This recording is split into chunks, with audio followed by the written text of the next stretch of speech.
Salut. Alors, comme promis, petite vidéo pour t'expliquer comment moi je ferais, même s'il y a plusieurs techniques, plusieurs méthodes.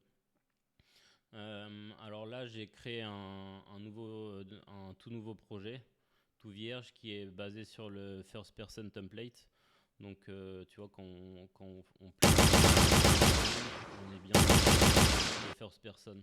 Donc, si j'ai bien compris, toi, tu veux pouvoir utiliser ta même scène et puis basculer de la first à la troisième personne. Donc en fait le panneau que tu vas devoir ouvrir pour contrôler ça c'est World Settings. Ok. Et là tu vois ta Game Mode. Game Mode tu vois que c'est contrôlé par ton blueprint first person. Ok. Pour amener une troisième personne dans le game, alors en gros tu peux aller dans ton content browser et là tu fais add. Et add, tu vois, tu as add feature or content pack, tu vas chercher ici. Et là, tu as third person ajouté au projet. Donc tu attends un petit peu que ça charge, je pense que là ça y est. Et donc tu vas voir que dans ton content browser, maintenant, tu as le first person et tu as aussi la troisième personne.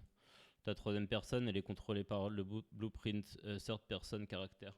Donc en gros, tu vas retourner dans ton world settings et là, tu vas voir que tu auras la third person. Donc tu prends celui-là et maintenant tu appuies sur play et ça y est, t'es en third person, tout simplement. Comme ça te permet de passer facilement d'un mode à l'autre. Si tu retournes sur first person, t'as rien à changer, tu peux passer de l'un. Okay. Voilà, j'espère que ça répondra à ta question. Si tu veux aller un peu plus loin sur la third person, je te conseille d'aller explorer dans le content browser Game Animation Samples.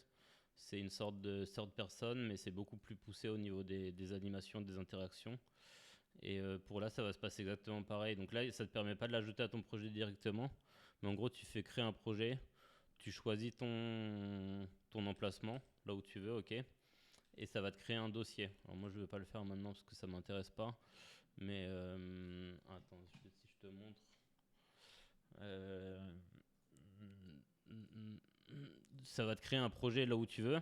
Tu rentres dedans et tu auras un dossier dans ton content qui s'appelle Game Animation Sample, ok, tu fais CTRL-C, tu vas dans ton projet initial, tu le fais CTRL-V dans le sample, et ensuite tu cherches le bon game mode, alors je sais plus comment il s'appellera, mais tu le trouveras assez facilement, et comme ça tu pourras aussi importer d'autres third person avec des animations un peu plus poussées. Voilà, j'espère que ça répond à ta question, et si j'ai mal compris, n'hésite pas à me dire. Salut et bon après-midi.